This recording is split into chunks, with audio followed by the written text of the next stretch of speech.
Imagine a city where a one-bed rental can swallow half your paycheck, where train fares rise faster than your promotions, and where a morning bacon roll now costs more than yesterday's lunch. That city, of course, is London.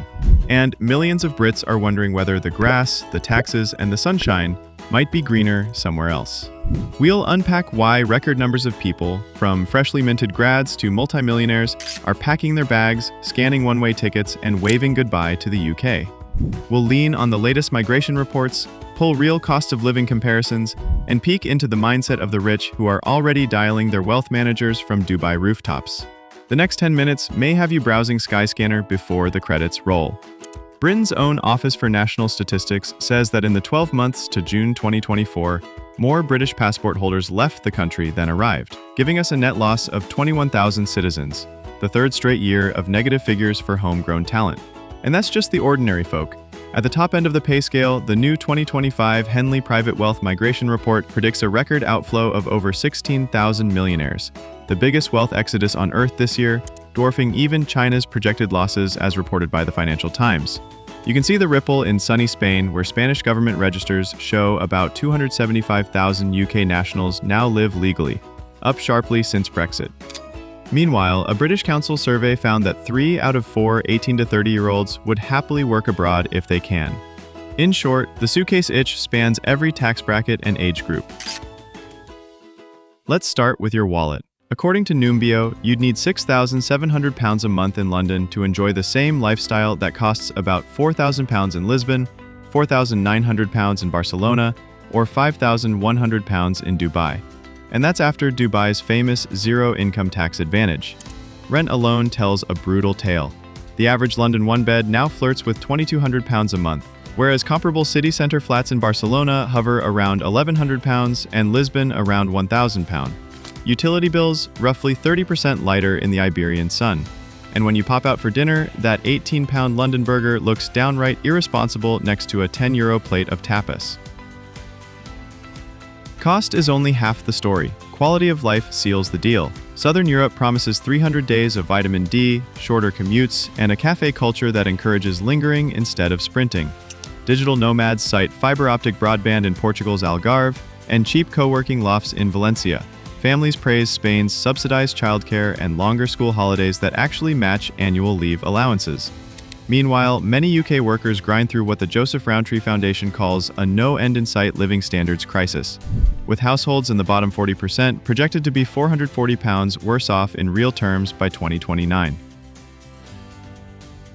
Now, why are Britain's richest residents bolting? In a word, tax. Successive chancellors have hiked national insurance, frozen income tax thresholds, and tinkered with capital gains rules.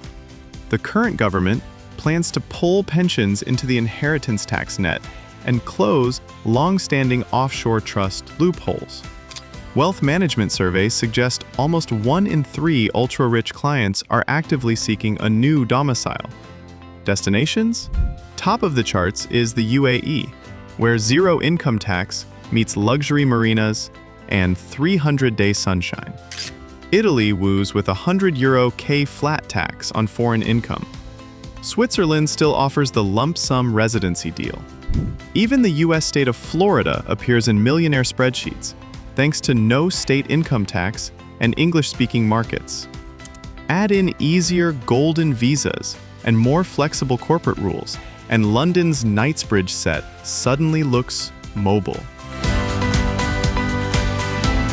Contrary to myth, emigrants aren't just early retirees. Remote software engineers relocate to Lisbon, where the digital nomad visa grants 5-year residency if you earn a mere €3,280 a month, pocket change in Shoreditch dev circles. Fintech founders pick Dubai's DIFC, lured by 0% corporate tax on qualifying profits until 2030. Creatives drift to Berlin or Copenhagen, where cultural fund grants dwarf UK Arts Council stipends. And then there's housing. In Manchester or Birmingham, £300,000 buys a 3-bed semi. In Porto, that figure buys a renovated townhouse with a rooftop river view. Londoners earn more, but their mortgage stress cancels most of the wage premium. Ask emigrants what finally broke them, and many cite a single gray Wednesday. You leave for work in drizzle, return in darkness, and realize you haven't seen clear sky for 9 days. Seasonal affective disorder stats back it up. NHS England issues over 800,000 prescriptions for antidepressants every month, a figure that climbs through winter. Meanwhile, vitamin D levels among Britons remain some of Europe's lowest. Mediterranean evenings on the balcony don't just feel better, they measurably boost serotonin. Of course, no move is friction-free. Bureaucracy in Spain contests the most Zen applicant. Portugal's visa offices run legendary backlogs. Dubai's climate soars above 40 degrees Celsius 6 months a year. Private health insurance abroad isn't cheap once you hit your 50s. Hannah quit London after her third rent hike. In Lisbon, she halves her outgoings, surfs before stand-ups, and still clocks London hours, thanks to the zero time zone shift. Daniel sold his e-commerce firm and faced a 7-figure capital gains bill. Italy's flat tax regime cuts that to a tidy $100K per annum, freeing cash for a Tuscan vineyard side project. The Patels moved to Dubai in January. Their wealth manager estimates they'll save £3 million in tax over the next 5 years, enough to fund both grandkid startups and still book first-class ski trips to Japan. But for a smaller, yet vocal group of leavers, it's not just about tax bans or sunshine, it's about identity. In recent years, a growing number of Britons say they feel like strangers in their own towns. While immigration brings undeniable economic and cultural benefits, filling labor gaps, enriching cuisine, and powering entire industries, some feel the balance has tipped too far, too fast. The UK's net migration hit 672,000 people in 2023, a historic high. In many communities, rapid demographic shifts have sparked concerns about housing availability, strained services, and a loss of cultural cohesion. Rightly or wrongly, a portion of British citizens believe the state now prioritizes newcomers over its own. Headlines about hotel housing for asylum seekers, long NHS queues, and overcrowded schools have fueled resentment. Constantly polarized media coverage, often negative, often exaggerated, only deepens the divide. And for some, this has become a tipping point.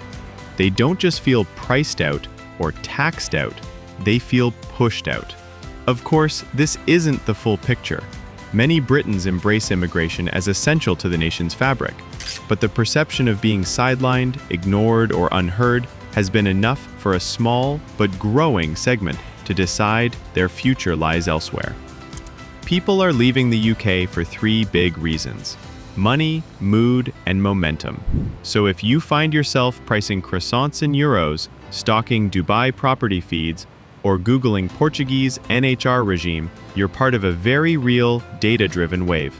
Run the spreadsheets, test drive a month abroad, and talk to a tax advisor before you torch the British kettle. But remember, whether you're a frugal freelancer or a Ferrari-collecting financier, the world is suddenly wide open, and many believe their future lies under a brighter sun than Big Ben's shadow can offer. So, that being said, where would you go?